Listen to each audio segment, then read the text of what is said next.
Hey, Shannon. Hi, How you doing? I'm great. How are you? So you drive all the way over here to Nashville to see us? Yes, I'm so excited. I love Yes. Nashville. I come to Nashville a lot. I'm Do- coming next week for Wicked. Oh, yes, is it here? yeah, there. It's in here for like a month. Oh my gosh. What is that, Broadway Across America? Yeah, Yeah. Mhm. Oh, I really want to see it again. I saw it on Broadway. yeah. I saw But it last year. it's 20 years old. I just saw something saying you're 20 years old. Is it really? Yes. 20 years. That seems crazy to me. It does. You know? It does. Yeah, I it's just saw such it a good- last year. You did? It was the first time? Yeah. Yeah. Good. Let me get back. Hey, that's our microphone. Can you hear that? Yeah. We may have to cut that out. That's the garage. Oh, the garage door. Or we could leave it in because it's real light. Right. But they're going to close it again. It's loud. I'm finding a lot like doing the podcast that there's so many things like that, like sound interruptions and life. And the thing is like what people don't understand, I think, is that people are donating their time Mhm. and average people aren't at home with a sound system. Right. Do you know what I'm saying? Mhm. And there's no way on this planet I'm going to tell people who are coming on and being vulnerable, you're going to need to get a mic. No, you guys can all just deal. Yeah. Y'all know I don't have many like boundaries, but Mhm. we're not going to shame our guests. Okay? No. So anyway, we'll cut that out. I figured they're going to close the garage in a minute. Oh, that's true. I don't know. We might leave it in. What do you think, Lydia? Okay. They're going to close it. Might as well wait. Oh, thank you. They're cute. They're my gay pants. I love your gay pants. I love your gay pants. Oh, look at Chick-fil-A. You're like, I'm like, if I go to Chick-fil-A, yeah. I don't go very often. Yeah. If I do, I'm wearing the gay pants. Yes, you got to. It's a statement. You want me as a customer. You take the Yes. fact that I'm open and I love all the people. Yes. Mhm. Okay, close. We can go now. Mhm. Okay. So hey, so one of the things that we do, obviously on the podcast, that's really important to me and to everybody that's part of it, is that our guest, and I've been fighting people on this for a while, are going to get the opportunity to have this space. I hear from many people that it's healing and it's unburdening to be able to say these things and know that other people out there have gone through the same things. And every time, and I get upset about it, I could think about it, but every single time we do this, I get a message that says, it sounds like me, I'm going to go see my doctor. Yeah. And that is the coolest thing ever. And It it's is. worth all the sound interruptions and all the land and all the time I spend away from my family and all of those different things to know that somebody could possibly not perish sooner or be able to have a less life where they're unhappy or sick anymore because we're saying things that need to be said. So I love it. Yes. And because of that, I would like to offer you the space Oh, to thank say you. everything you want. Thank you. And you know, I'm Shannon. I'm a health coach, but I'm currently taking Manjaro for the last 15 months. Oh, wow. 15. Yeah. Yeah. And I'm down 88 pounds on Manjaro, 150 altogether. Oh my I gosh. started out at 350 pounds. Oh my gosh. Yes. I was 347. Yeah. I can relate. Yes. You might as well say 350. Might as well. I mean, let's face it. On any On other a good day. Yeah. After a couple Oreos. Yeah. And I, look back at pictures and I still don't see myself much different. Yeah. I'm still the same person, Yeah. except I do feel a lot different. I feel healthy but for 30 years I was obese and I still am obese. I'm still in that category. Yeah. And, but I'm not worried. I know that eventually I'll make it to the proper BMI where I should be. Yeah. And so when I talk to people about their goals, a lot of people immediately will say, I want to lose so many pounds. And I'm like, well, let's just talk about other things like your health and what does that look like? Because a lot of people are like, well, I don't know how much I should weigh. And I'm like, well, everybody, there's a BMI range, but that's still muscle. And people don't take that into consideration because when you weigh 350 pounds, you've got to have a lot of muscle to hold up that frame. So true. Mm-hmm. Like my muscle things are off the, Yeah. It's way more than it should be. So I'm like, I think it's okay if I lose it. Yeah. So if you lose some muscle, that's just fine. Yeah, for sure. Now, if you start losing hair, I lost a bunch of hair. I had lots of hair loss. Yes. Yeah. Tons. And that's anything that came back for you? Well, I just lost them. Oh, okay. And Just I had a month where I wasn't paying attention to all of my protein intake, and I was really just concentrating on the project I was working on, and I was eating really healthy, but I just wasn't getting enough calories. And that month I noticed that I lost more weight than usual, and that scared me a little bit because I thought I did have a lot of hair loss. And I had previously, when I'd lost weight before, I had a little hair loss, and it scared me, and I went to the doctor, and I'm like, and I, they're like, well, that's normal. And I'm like, this isn't normal. And I felt like it wasn't. Yeah, for sure. And they said, no, it is normal when you lose a lot of weight. So this time, as on Manjaro, I decided I'm going to keep up with my protein. I'm going to make sure I'm going to get enough calories and not lose weight too fast. And I was losing about 5 pounds a month. Yeah. And for me, that was good. And then 1 month, I lost 17 pounds. And I did not mean to lose 17 pounds. Gosh. And I was just busy, and I was eating healthy food, but not enough. Yeah. So immediately I took a picture of my hair. I'm like, this is the longest my hair is going to be in a while. So I took a picture, and the next day my hair started falling out. And I have big bald spots right here, and I've got some extensions covering it up right now, just because it's pretty bad. But my hairdresser said, I don't know how you're putting it together. And I said, it'll grow back. It's hair. It's hair. And I weigh 150 pounds less than I did. And showed and I go every week actually to get my hair washed. Yeah. And it's because I have psoriasis. And I like to get my hair. I love to get my hair washed. I do too. I feel like it should just be a thing. And I get out of the house. That's what gets me out of the house, because I work from home. And that's my little bit of interaction I have with other people besides what's in my household, like every week. So my hairdresser knows my hair, and she started seeing it fall out, and she was like, oh no, have you been eating enough? And I said, no, I haven't. And I know that it's going to fall out. And for weeks it was still falling out. Yeah. And so she just said, I don't know how you're holding it together. If most people would just be devastated. And I'm like, I can buy a wig if I need to. Like, seriously, my health is better than it's been in 30 years. Yeah. So I'm okay. And I actually went to the doctor yesterday, and I said, my hair's falling out, but it's okay. Yeah. What'd they say? They said, okay. I love it. Oh, it's okay. So, but my story is like so many other people's story. I, started gaining weight when I went off to college, and because I could eat whatever I wanted, and I didn't have guidance, or a mother making my meals for me every day. And I was also eating cheap foods like spaghetti and potatoes, things that were hot dogs, anything, bologna sandwiches, macaroni and cheese, or macaroni, ramen noodle sandwich. Yes.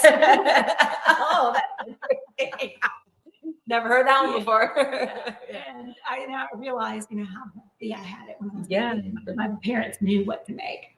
So I went through the low fat phase of the diet world, when it was, what fat makes you fat, Susan Powder screaming.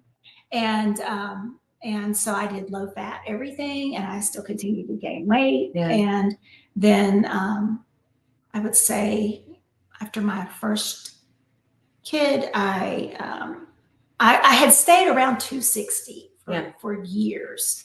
And then with my second child, I went over 300 pounds. Yeah. And I could not for anything lose weight. With your second child? Yeah. Oh, yeah. For any of it, really. Yeah. I mean, I just kept gaining weight. And even though I would try to lose weight, and, we immerse ourselves in all the knowledge to lose weight and exercising. And you just feel like, well, a failure if you can't be normal. Totally. And so after I decided I was going to have weight loss surgery, and I had the gastric sleeve surgery, and that was about 6 years ago, and I lost 125 pounds with that. Oh, and very happy. I actually still weighed more than I weigh now. And then and I did keto for 5 years, and talk about discipline. Yeah. like who does keto for 5 years and just figure this is the way I'm going to live my life now, because you can't even eat bananas. Like why should you not be able to eat a banana? I know. You know, I had a banana pancake. Yeah. You know, the only fruit you can eat is berries, and you need to be able to eat a good diet. Totally. So after I hit 51, I hit menopause, and I'm 54 now. And I was working out with a trainer 3 times a week, and I was doing keto, and I was gaining weight. And I was gaining muscle, but I was gaining fat as well. And she said, "What are you really doing?" And I'm like, "Let me show you what I'm doing." And I could calculate every single macro. What a turd. And I love it.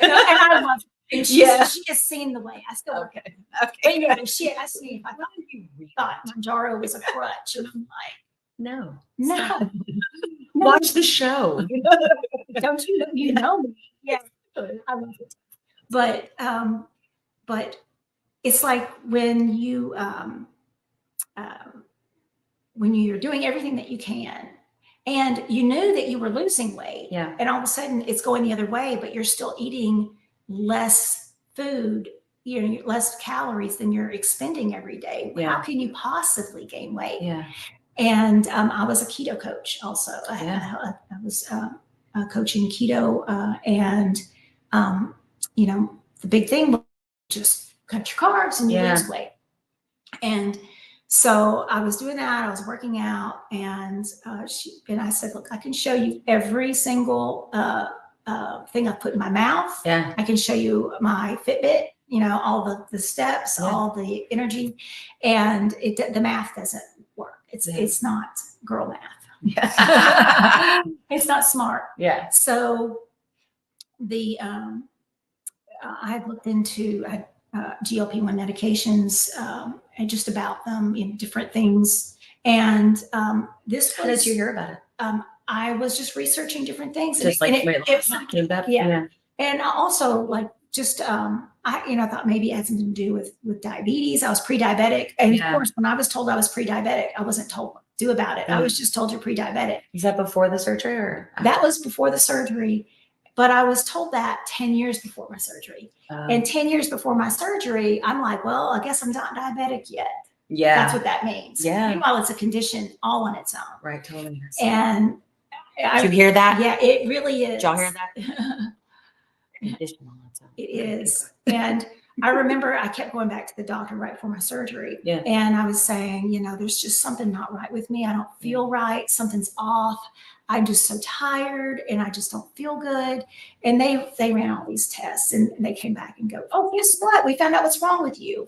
And I said, what? And they're like, you're pre-diabetic. And I said, yeah, I knew that already. Yeah. They're like, well, that's the problem. And when you have your surgery, it'll come around. And it did. The surgery helped immediately. And this is what, to me, Manjaro is like. It's like weight loss surgery. But there was that point with weight loss surgery that you don't have the hunger or the food noise anymore. But there's a point when it comes back and there's nothing you can do about it. And I feel like there's more I can do about it now than I could with the weight loss surgery. And I feel like this is a better option for people because you don't have to have surgery. Yeah. And I don't regret my surgery at all. Yeah. And I don't regret mine either. I had lap band. Oh yeah. I don't regret it. I had thought about lap band back when I was told I was pre-diabetic. I think it's fairly useless now, but it helped me for a long time. It wasn't really until the pregnancy stuff. For a long time. I lost about this much weight, and maybe a little bit less. And but I didn't know what food noise was. Did you know what it was off of that? I knew that I thought about food constantly as a kid. And I was a sugar addict, and I thought about that. But the minute I could push away. That's what I liked about the surgery. I could push away food easily. Well, I really just couldn't eat it all. But now it's different to me with Manjaro because I don't have the food noise at all. And I can just go, no, I don't want it. But I remember the first time I told my husband I wanted to go out and get ice cream. I've never said those words. I always just went out and got it when I was alone. Oh my God. And I didn't eat ice cream. in front of anybody because it's like a private thing. Because it was like something that I should be ashamed of because I don't deserve it. That's and this was after the surgery? This was after the surgery. This was forever. Up until this last year. Do you remember people looking at you differently after like when you started gaining weight back? Well, I got that a lot. Well, when I was losing the weight, I was being looked at. Well, you know, that I was cheating. That. And, you know, I have people that I know really close to me that don't understand it, and they never will, even no matter how many times you try to explain it. And I'm done explaining it. Yeah. I don't care that you just don't like what I'm doing. The show now. If you, and this brings me to my father, who's 81, and he is a diabetic, and all of my life I've seen him struggle with his weight, and a lot of that came off onto me, and that, and I'm not blaming him, but I see that for him, and I think this could help him. And he's 81. How did he make it to 81? Like, he's lucky. Yeah. And I just want him to live as long as he can. Did he struggle with obesity as well? All his life, up until all his adult life, since like since his like mid-20s on, and his family. A lot of people in his family do on his side. And so just a few weeks ago, I said, you know, Dad, I really want to talk to you about this. And I said, you know, he saw me and he said, every time I see you, you're just looking so much better and healthier. And I said, well, let me tell you, you know, I've tried to tell you about this before, but you didn't want to listen because, and he's like, well, I don't want anybody to know about it because, and I'm like, this could save your life. This could prolong your life. And I'm like, let's just go talk to your doctor. Yeah. And he said, okay, let's go talk to the doctor. So I went to his doctor with him the next day. And the doctor, I said, I'm here as his advocate. And I said, he's diabetic and he's never even been told about any GLP1 medications ever. My God. Pose has been around since 2012. Well, he said, well, the reason why I haven't talked to them, your dad about them is because his insurance won't cover it. Any of it? No, because he's older and he's on Medicaid. Yeah. Or Medicare. Yeah. Medicare covers it now? Well, didn't then? It didn't a couple weeks ago. Yeah. Oh, really? Yeah. My dad's diabetic too. And he's on Ozempic. Ozempic. He can get Ozempic. You get Ozempic. That's it. Well, but it's better than nothing. And also, it helps. It's great. He's not on insulin anymore. Yeah, that's what a big deal. He's like, I like it so much better. I'm giving myself a freaking shot every day. He can get Ozempic. Just to get him off. Right? Because if he's type 2, but he doesn't understand the food in his mouth that's finding it. And he was like, I was like, he's like, I couldn't imagine that. He goes, I see your mom just eating a little bit, and I could never do that. And I'm like, yeah, you could. I'm like, you just don't know it yet. Yeah. And it feels so good. That's exciting. To push away food. Yeah. So that's great to hear that Ozempic should be covered. I know Manjaro wasn't, which I just don't understand why. I think they're trying. I mean, I do hear they're trying to get Manjaro, and they're trying to get them all where they can do it for obesity. I know as well. I mean, I seriously doubt that will ever happen. But you know what? Maybe things are changing. Do you have stock? I don't know. No, I probably should though. I do. It's over $300 a share. Wow. So it's $600 now. And I bought it. I really think it's going to go way up there. Yeah, I think it's going to too. Especially when it gets any day now. Any day, I think. Yeah. Yeah. There's a lot of people speculating like, oh, is there a problem? Is there this? And I'm like, I don't think so. No, there was a problem with something else. Nashville. Staying up late. Yeah. So you will see tonight. The dinner is very late, 9 Eastern time. So I'm like, when are we eating dinner? Well, it's like I just got back from Italy. I was there for 2 weeks, and it was nice. I walked 20,000 steps a day, which I couldn't have done 2 years ago. There's no way. Yeah. Even when I was still losing weight, there was no way I could have done that. Yeah. And like we would eat late at night. Yeah. And did you gain weight when you were there? No. So I was curious about that because and I ate gelato every single day. Gosh. And I couldn't eat it. But last day I was there, I ate it 3 times. I'm like, I had it for breakfast, lunch. And the thing is, life is short. It's gelato in Italy. I didn't really love. I used to live in New York City, and I love New York pizza. Yeah. So that's probably from the pizza. Yeah.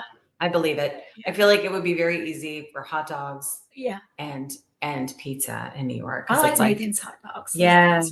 Yeah. And then Gray's papaya is pretty good. Oh yeah. I used to live in the Village in New York City. Yeah. And there was a Gray's papaya around the block for me, and I could smell it like 24 hours. It's like straight drugs to somebody with obesity. It's just like, here, smell. I could smell. Yes. It was literally on this, and I was in the same building. I would just blow up like a balloon just because I would be like, I have to have hot dogs. And they're so cheap. Oh, right. You're like, they go down. Yeah. So, but I just feel like everybody has had a similar situation that brought them to the point where they need to be on the medication. And if they don't get it and they're not diabetic, they will become diabetic, and that's for sure. Yeah. And I really believe. I don't think there's. I'm super curious. Like I did hear from some of the doctors in the show, there's a chance you won't. But yeah, like it's like slim to none. Yeah, she die before. We should look at the statistics for that. Yeah. But my husband was telling me about it. He always tells me about when there's something GLP1 related on the news, and he even saves it for me. He's I recorded it, but I just got to tell you real quick. Yeah. And they were talking about how he's really sweet. He's sweet. Yeah. And he's also supports me 100%. That's really good. And but when he told me that the article or the story was about how snack foods are like becoming like they're not selling enough of them now because of all the people. Maybe they shouldn't be straight trash. I know. Screaming. Yeah. It wasn't that made us fat to begin with. Yeah. Good for them. They're making money now. So they have to change their business model. Yeah. Just put some freaking protein in your stupid. Do you remember when as soon as like on TikTok you would hear like doctors talking about like it was mostly doctors that did like weight loss surgery. They were like, these drugs, like people shouldn't be doing these drugs, and I'm like, you need to change your business model. And now they are. Yeah. They're incorporating that into their. Yeah, exactly.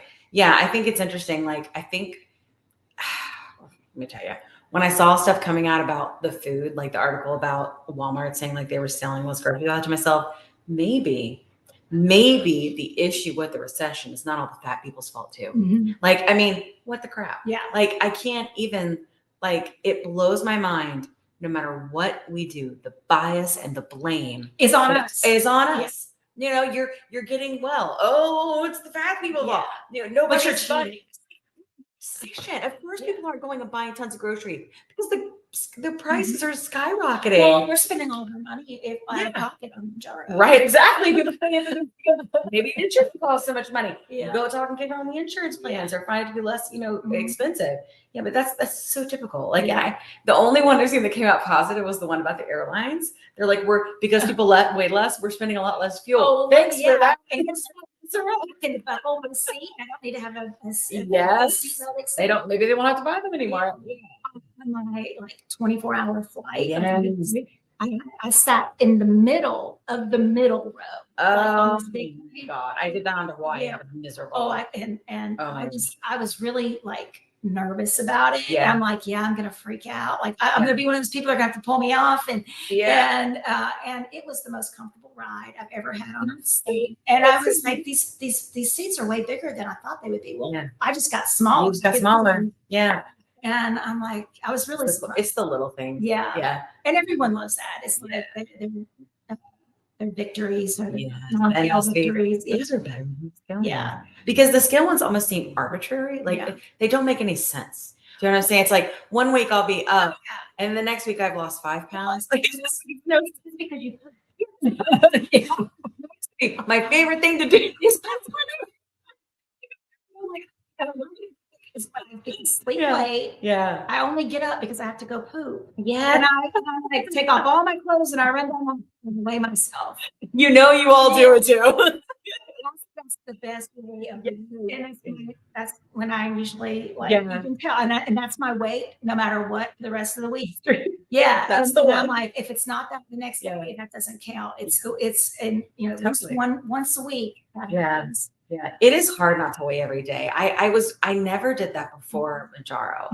When I was on Ozempic Wegovy, when I was on 6 Victoza, I did not weigh every day. I weighed once a week, and even then, it like frustrated the crap out of me because it was always so different, you know. So I feel like for me, the weighing every day thing, it's interesting. It used to really stress me out, and now whether it's up or down, I don't care. Well, you understand why it's yes. I'm it's, like, yeah. I didn't drink enough water yesterday, and I haven't crapped yet. You know what I mean? Like, it's like, and I love it when it's that, because it's like it's a lot less anxiety when you understand. And now I coach people that are on GLP1 medication. Yeah, that's cool. And I have, I would say most of my clients are between the ages of 40 and 65. Oh, wow. And so we're all on the same boat. Really good. Yeah. We need more of that. Yeah. And we're going to include information on that. Like if you guys are feeling like you're at a place where you're like, especially if like you're getting to maintenance and like, what does this look like now? We need more resources, and somebody that like is in our community. It's legitimately something to consider. You know, like we're always going to, Plus Size is always going to bring you resources to look at. So we're going to put a link in the show notes. Okay. So if you want to look into that, you can. Yeah. Okay? I'll give there's like an app and everything. A great special for my app, which includes coaching. And it's something that I am truly passionate about. Yeah. And, you know, it's easy to get, you know, teary-eyed and stuff when you're doing something good. And I would say last year, there wasn't a day that went by that I didn't cry with my clients. Crying is healing. Yeah. It's like, look at you, look how good you did. And you didn't think you could do it. And I'm just, everyone is so much more hopeful now. Yeah. Because in the long run, when people start talking about how scary it is to be on a GLP-1 medication and actually see numbers they haven't seen in years, that they feel like that it's not going to be real, and that it's not going to last, and that and so when they start talking about that, I'm like, well, lucky for you that you live in this time now where we have so many things coming out, and so and like you said, that you know, the weighing every day thing is not everybody weighs every day, but if you do weigh every day and something starts to change, like, you know, when I was going through menopause, and I'm like, wait a minute, what's going on? I'm gaining weight. It's like you can figure it out before it gets out of hand. And then, you know, I help people with creating habits, and there's no better time to create habits when you're on the medication, because when you come off of it and you're still used to doing these habits, and the habits are, you know, well-rounded, but it's hard to be perfect, and you shouldn't try to be perfect. Right. And for me, I love the fact, I would say that the best choices I make is when knowing that I don't have to be perfect. And, you know, talking about that ice is cream, such a light. That I've never felt profound, right? I feel my body feels good when I say I don't have to be perfect. Because all these years of trying to be perfect got me nowhere. In fact, I just got fatter. Yeah. And so now I can say, I can look at my week and go, I'm going to eat really good today, and tomorrow I'm going to have a little bit of ice cream. Yeah. Or you can kind of plan ahead. Like I know, like this weekend, I knew like I'm going to be eating out a lot from my right? So I know when I go home, the chances of my skill being up are high because of salt. Like I know my body when I eat, like, even and it's not real. The healthy restaurants. Like it's just, I don't know what it is because our food is transparent. Yeah. Like that, it is. I don't know what the crap they put in it, but it's not good. And there are plenty of people, the normies that can eat these foods and not gain weight, or you know what, and gain 5 pounds and then lose it again. We don't like the biometrics. They might have high blood pressure. They might have other things that you just don't see because there are tons of people out there that look lean and fit or whatever, but they maybe are considered obese, or maybe cholesterol, or they have eating disorders. Like that's the thing too. It's like we have to think about it that way. You can't see food noise. You can't see it. You know? And I think that's what we that's why I really want to explore this season. And it's controversial, but all of those. But I want to explore, what does that look like? Like, what if our friend Susan, who was on a live, a few weeks ago, if she had been just bouncing around diet culture the majority of her life, teenage life, and into her 20s and into her 30s, and then her mom passed and she gained 60 pounds and now she's obese and she has to become a drug because she can't get it off, right? Because it's a chronic medical disease, right? So like, what if when Susan was losing those 15 pounds, she had medicine?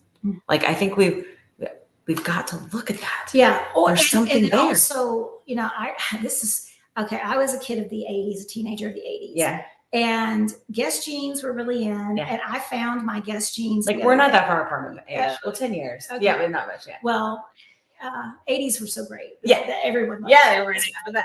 90s were only. This is the 80s. But my mother had brought me a box of clothes that she had found, and I put them in my garage and forgot about them. And then a few weeks ago, I decided to go look through them. Yeah. And I found a Depeche Mode t-shirt from 1993 that had never been worn. And I wear it now. Like, so my husband said yesterday, he goes, where'd you get that shirt? I'm like, at the concert in 1993. And like, it was in Minnesota. Yeah. And it was like in Minneapolis. And he's like, I've never seen that shirt before. And I'm like, yeah. Me neither. I seen it and I never worn it. I think it fit me when I bought it. Wow. I think I just bought it and that was the size they had available. Yeah. And then later, now I can wear it. The size thing is a trick. Yeah. Don't you think? Like, I wonder, God, I wish I still had my clothes from when I was younger. Like, because I was thinking, so this is crazy, like, but I went to Costco. First of all, never been able to buy clothes at like a normal store. I love Costco. Trying to find Fairlife, and we found something, thank God. And I got these little PJs, and I was like, I could have choose for like a 2X or an XL. Well, there's a difference between an XL and a 1X, which I'm learning, but I've never been that before. Yeah. So it's like new, right? And man, I'm an XL, and I know that sounds really big to like a lot of people. But I was a 3X, 4X when I started, and like that blows my mind. And they're not even like stretchy; they're just little cheapy cotton little PJs, and they fit like a friggin' glove. And I'm like, and I had wore 4X and stretched out as far as you can, because they all stretch. And even losing 20 pounds, you can still wear a 4X. Yeah, totally. Because they still didn't stretch; they didn't snap back all the way. And so. But I remember thinking it took forever to get down a size when you are in the XLs and the X, whatever that's called. But when I'm just extra large, plus size and extra large, I'm like, wow. And now I'm starting to swim in a lot of my extra larges, and I'm going down the larges. That's scary. My gosh, I can't. I know. I have bought a couple oversized large things, and like they're coming. And I did buy a couple oversized large sweaters, and they fit. And I'm like, awesome. I don't know, but it's a mental trick, right? And I think that's where like it's great to have the community, but like possibly having a coach during this is a big deal, because like, I don't think that we as a community, especially if you're losing a considerable amount of weight, especially if you need to keep it off, and when you're getting to maintenance, like understanding all of that, it's like, there's a point that you get to where you have to do some mental work, right? And I like that we get into a place with our body where it's possible, but figuring out and unwinding all that stuff. Well, and we don't and triggers. No, we don't know until we get there. Right. Yeah. And like I said, the triggers, I remember somebody bothering me one day. They irritated me. Yeah. And I didn't realize they were irritating me. Yeah. But immediately I started to reach for food. And I stopped myself, and I'm like, I'm not hungry. And I'm like reaching. And then I realized, oh my God, I've been doing this my entire life. Yeah. It's a diversion that I created to, when somebody annoys me, to not deal with it. And then I felt bad that person annoyed me, because I thought, wow, they weren't even that bad. Yeah. They weren't bad. Yeah. That's how little something can trigger me. Yeah. And now triggers are And now I feel a lot more chill now. Like I don't feel as uptight about things. And I think I don't know. It's just giving yourself that grace. And I think it's something about satisfaction too. Yeah. Like we talk about satiety all the time, right? Like there's a level of, I'm not sure I ever was satisfied at all. And it is amazing, like having the physical, like being satisfied, to where that leads to the mental being satisfied. Yeah. That perhaps blows my mind, right? One thing that I realized, my account got banned and oh my gosh, did you get it back? No. No. Get it back. it's just gone. And now like my account is just like, I haven't done a lot with it because I'm like, I don't want to get banned again. So I just, don't do anything. But I had talked about one point, and I was like one of the people at the beginning. And so when I was going through everything, and I remember feeling really sad one day to a point where I'm like, this isn't normal for me. And I'm like, all my joy is gone. And it was food, and then I'm thinking, well, what do I do now? And what do I do now? And and I know earlier we were talking about what to do once you don't have to worry about losing weight anymore. Yeah. Like, we don't know because that's all we've been doing our whole lives. I was always been gaining or losing. I don't even have a goal weight because I don't even know what that, like, I can't get through with it. I totally relate. And you can get to where you want to be. No matter what. I promise you can. That's what I hear. It's just the crap out of you, like, and it's scary. But and I know mine will come one day, and I'm not worried about it because I know it's around the corner. And I'm not worried about it either. But I will take it slow. Because that's when you have time to form better habits. I don't know if you've seen the Rosie episode, but that's actually one thing that she said is that she lost 30 pounds in like 6 months. But I know she she wanted to give back to the community and was but she was saying specifically that, like, because she had sleep too. So she was saying that happened to her, that she was like, I don't mind losing slow because it lets my mental catch up with my physical. And I actually think that's good too. I was a little frustrated being a bit of a slow user. It does give you more time. Do you think that you'll come off the medicine or go on the maintenance dose? Well, I think everybody, in the beginning, I said, I'm never coming off of this. And now I'm like, well, it just depends because I can always go back on it if it goes the other way. But I just wonder, and I believe there's a study trying to see if you're on it for so long that you completely have a reset. And if that's true, there is. That's what Brenda seems to be doing. Like we talk about Brenda. You've seen Brenda on the addiction episode. I feel like that's actually possible, but I didn't feel that way until recently. Because I'm like, okay, and I'm seeing all my members, clients. They're like, there's a lot of them that are like, they haven't had, some of them haven't had a good opportunity because of shortages. And, or all of a sudden the insurance company changes their mind because, oh, well, you weren't type 2 diabetic when we decided you could have this, but now we're just saving it for people with type 2 diabetes. Meanwhile, they didn't need to do that because there's not a shortage of that. So, but the big thing, like for me, and I kind of jumping around, but was when I realized I had this sadness. And I'm like, why am I sad? And I was trying to figure out why am I sad? And what stage was this for you? This was maybe week 5. Not 5, month 5. Month 5. Okay. And it was after I was losing weight, and I had maybe I just lost like 50 pounds or something. It wasn't, so it might have been 6 months or something like that. I can't remember, but I know that if I had my TikTok, I could go back and tell you because that was my journal. But I remember thinking, why am I so sad? And it scared me. And I didn't want to hurt myself, but I felt like I was in a deep, dark place. And I was thinking I had too much time on my hands to think about other things because I had all these diversions anymore with food. And so I also had trouble going out of my house. Not as in during this time or so. I'm not having problems now. Okay. But at that time, I didn't want, if I left the house, I would do one thing and get right back home. And I felt like I needed to hurry up and get back home. And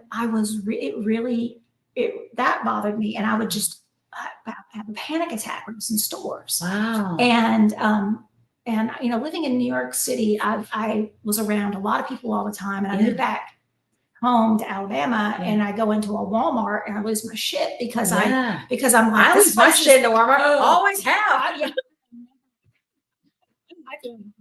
He shops at Walmart. I'm like, you buy the stuff at Walmart. I don't even want to go there anywhere though. But so I went to a psychiatrist and I was a little embarrassed about it. I didn't tell my husband yet. I'm like, and I even told her, I said, I haven't told my husband I'm here. And she just looked at me like I was crazy. And And so I'm like, okay. And I said, but I'm having a hard time. And I told her, I'm losing weight and I'm doing this, I'm doing that. And it actually took about 3 visits before she said, do you think you have ADHD? And I said, yes. And actually that crossed my mind and I had forgotten because of my ADHD. Yeah. Yeah. So and I know Rachel has ADHD. I do too. Yeah. They diagnosed me when I was little. My mom wouldn't let me get on any medicine. And then in college I did, but it messed me up. It was so much stimulants. I couldn't make it. Well, I'm on Vyvanse. Oh yeah, you like that? Oh yeah. I hear good things. I hear they have a generic now. And I probably will have to pick it up tomorrow because I know that the pharmacy said that they don't have any Vyvanse. They're like out of Vyvanse now. So now is there a shortage on Vyvanse now too? There's a shortage. God, even with it's all the Manjaro people. Oh yeah, for sure. Vyvanse is so great.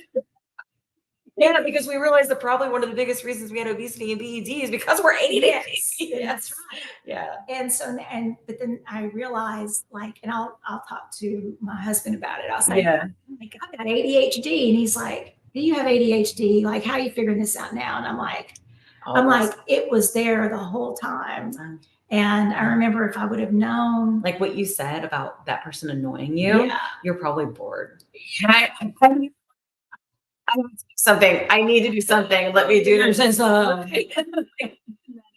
it's cool that you can do that, right? Like that gear shifting. That's what I call it a lot because I just think about it like the food noise for me was like I was driving a car and all I had was drive, right? Like just drive. But then when I had this, I could be like, do I really want? Yeah.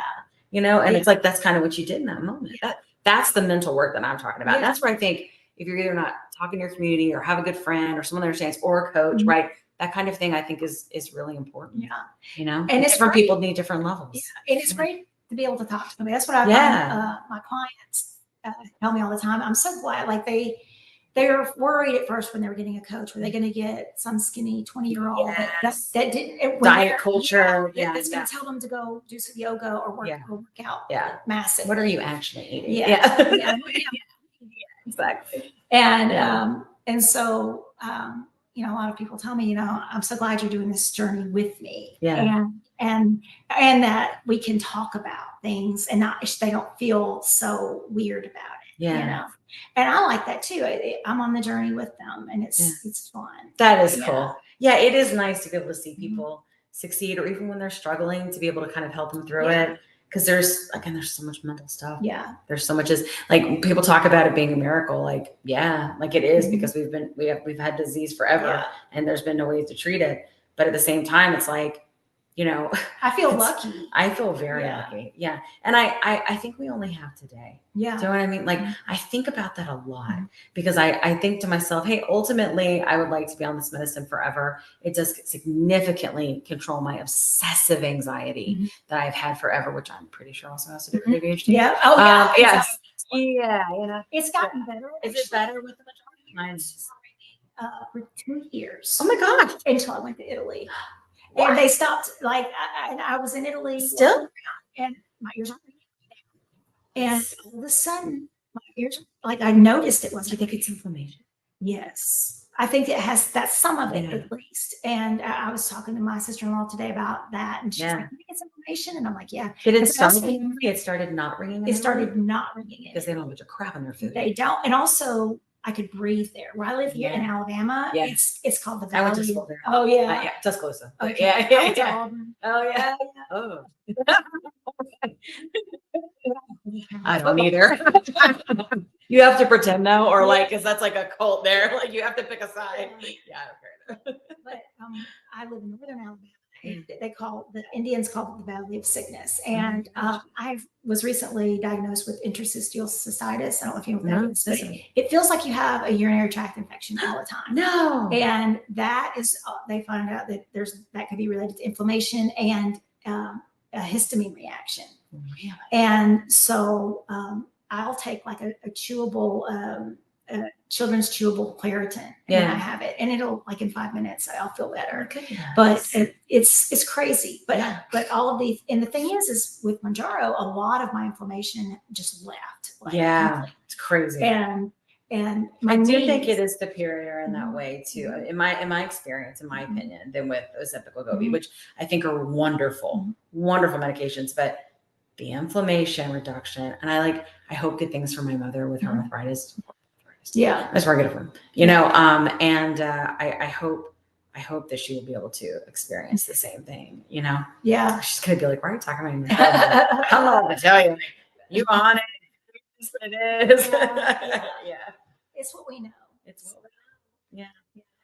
Well, this has been awesome. Thank you so much for coming and for sharing your story. And we will put links in the show notes. Okay. So if you guys are interested in like going through some, or if you want to coach or whatever it may be, like explore your options. Like you just don't know until you look, right? We wouldn't have known about any of this stuff if we hadn't asked questions, figure out if it was right for us, you know? So if you do, then I hope that you will. And we'll have more coming this week. So I've got several people coming over today. And then we have tonight too. I'm going to meet with Michelle Says, which will be fun. And we'll see how everything has gone since her surgery. So that'll be exciting, right? And I'm going to talk with Kelsey again. You know, she was a guest host for us. So we have lots of people that you're going to get to hear from again, you know? And so you can feel like you're here, even if you haven't been able to come. So thank you so much for coming and sharing your story. Yeah. Yes, it's very important. I think anybody that knows me knows like I'm very passionate about this because I just want everybody to feel like this. I just don't want them in pain anymore. They don't have to be. Yeah. That's really what it comes down to. And I want them to feel empowered. Yes, for sure. Got to get rid of the pain. That helps everything. All right. Well, thank you so much. So thanks everybody. We'll have more stuff coming soon. Bye.